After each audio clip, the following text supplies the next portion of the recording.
안전거래 넘버1 식품 수입 준비사항. 식품의약품안전처에서는 매년 식품 수입량이 증가하고 있음을 알렸습니다. 그에 따라 전자상거래 수입식품 업체 또한 매년 증가하고 있는데요. 많은 분께서 관심을 가지는 사항인 만큼 안전한 거래를 위해 더욱 엄격하고 정밀한 검사가 이루어지고 있습니다. 따라서 본격적인 식품 수입 판매 활동에 앞서 식품 수입 필요 요건에 대해 숙지해두어야 하는데요. 그중 첫 번째 단계인 식품 수입 전 준비사항에 대해 알아보도록 하겠습니다. 오늘은 수입식품이란 무엇인지, 수입식품에 대한 기초 지식을 다져보고 본격적인 식품 수입 전 준비 내용에 대해 알아보도록 하겠습니다. 수입식품이란 의외로 많은 판매자께서 수입식품의 범위에 대해 잘 모르시곤 합니다. 따라서 수입식품이란 무엇인지 꼼꼼히 살펴보아야 하는데요. 수입식품 안전관리특별법 제2조 제1호에서는 해외에서 국내로 수입되는 식품, 식품 첨가물, 기구, 용기 포장, 건강기능식품, 축산물 모두를 수입식품으로 정의하고 있습니다. 즉, 일반적으로 생각하시는 식품 외에도 식품 또는 식품 첨가물에 직접 닿는 기구나 포장, 용기 모두를 포함하고 있으므로 식품 및 식품에 관련한 물품 모두 수입 신고를 해주세요. 식품 수입 사전 준비. 식품을 수입하여 판매하기 위해서는 반드시 수입 신고를 해야 합니다. 그러나 수입 신고 이전에도 반드시 거쳐야 할 과제가 있는데요. 식품 수입을 하기 앞서 어떤 사전 준비가 필요한지 차근히 알아봅시다. 가장 먼저 수입식품 위생교육을 받아야 합니다. 수입식품 위생교육은 수입식품안전관리특별법 제17조에서 명시되어 있는 반드시 지켜야 할 의무사항인데요. 한국건강기능식품협회 혹은 한국식품산업협회에서 교육 신청 후 이수하실 수 있습니다. 신규 교육자의 경우 총 4시간을 학습해야 하고 학습 완료 후 교육 수료증을 발급받으셔야 합니다. 이때 수입식품 위생교육 수강 비용을 지급해야 하며 매해 3시간 보수 교육이 있으니 이 점 참고 부탁드립니다. 이어 살펴볼 식품 수입 전 준비 내용은 수입식품 영업등록 신청입니다. 이 또한 식품을 수입하여 판매하기 위한 필수 절차로 식품안전나라 사이트를 통해 등록 신청하실 수 있습니다. 바로 이때 이전 수입식품 위생교육 후 발급받으신 교육 수료증과 기타 다양한 서류들이 필요한데요. 해당 사항을 자세히 확인하시어 추가 준비해 주시길 바랍니다.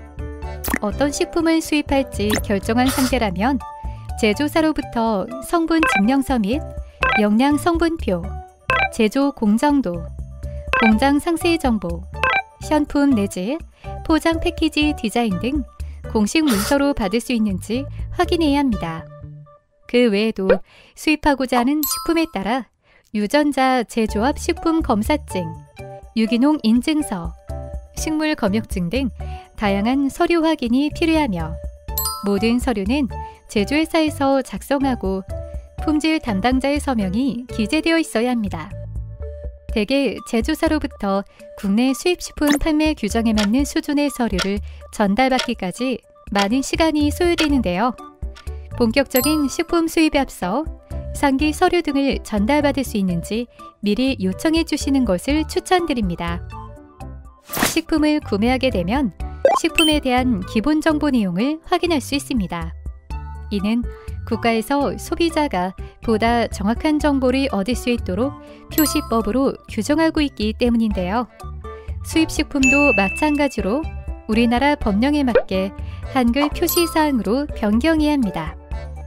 다시 말해 앞서 제조사로부터 전달받은 서류를 바탕으로 제품명, 식품 유형, 원산지, 유통기한, 내용량, 원재료명, 용기, 포장 재질 등을 정확히 확인하고 기재해야 합니다. 이때 원재료나 식품 첨가물이 국내 반입 여부를 확인해 주셔야 하는데요. 수출국에서 이미 잘 팔리고 있는 상품일지라도 국내 기준에 적합하지 않은 경우 통관 보류 및 반송 처리되어 시간 및 비용 손해를 입을 수 있으니 주의해 주세요. 잠깐! 재료 및 성분에 대한 검토 외에도 현품 내 허위 광고, 즉 표시 광고 내용 기준 위배 사항 또한 빈번히 일어나고 있으니 꼼꼼히 확인 부탁드립니다. 해외 상품을 수입하기 위해서는 수입식품의 HS 코드를 확인해야 하는데요. 혹시 HS 코드라고 들어보셨나요? HS 코드는 국제 무역을 원활하게 하기 위해 상품의 종류를 숫자 코드로 분류한 것을 말합니다. 따라서 수입식품 또한 HS 코드를 확인해야 하는데요. 기본적으로 6자리 숫자로 구성되며 우리나라는 기본 코드에 4자리를 추가한 총 10자리로 구성된 HSK를 사용하고 있습니다. HS 코드는 부여된 코드에 따라서 관세율, 관세 감면, 통관 요건 등의 내용이 크게 달라지는데요. 관세율이 달라지기 때문에 수출국에서는 관세율이 낮은 코드, 수입국에서는 관세율이 높은 코드를 선호하는 품목 분류 분쟁이 발생하기도 합니다. 이 말인즉 국가마다 같은 품목이라도 인정하는 HS 코드가 달라질 수 있으며 내가 수입하고자 하는 품목이 어떤 코드를 부여받는가에 따라 내야 하는 세금이 달라질 수 있습니다. 따라서 수입 전 HS 코드를 확인하시어 품목에 맞는 적절한 세율을 적용받으시길 바랍니다. 각종 서류와 HS 코드를 확인했다면 식약처 수입식품 정보마루에서 식품 해외 제조업소 정보를 조회해주세요. 만약 정보를 찾을 수 없다면 해외 제조업소 신규 등록을 진행해야 합니다. 여기서 말하는 해외 제조업소는 실제 식품을 제조하는 공장을 의미하는데요. 간혹 수출자와 제조사가 다른 경우도 있기 때문에 꼭 제조업소 확인이 필요합니다. 참고로 수입식품이 축산물인 경우 해외 제조업소 등록이 아닌 수출국 정보를 통한 해외 작업장 등록, 그리고 수산물 약정국인 경우에는 국가를 통해 등록 신청하시길 바랍니다. 지금까지 식품 수입 준비 사항에 대해 살펴보았습니다. 수입식품은 먹는 식품 외에도 식품을 담는 식기나 포장, 용기 모두를 포함하고 있었는데요. 본격적인 식품 수입 전 수입식품 위생교육 수강, 수입식품 영업등록 신청, 수입통관 필수 서류 요청, 한글 표시사항 제작 및 수입 가능 여부 확인, HS 코드 확인, 해외 제조업소 정보 조회 및 등록 등 다양한 식품 수입 준비 내용에 대해 알 수 있었습니다. 소비자의 건강과 밀접한 식품 판매, 까다롭고 복잡한 절차를 차근히 해결하여 안전한 수입식품 판매하시길 바랍니다.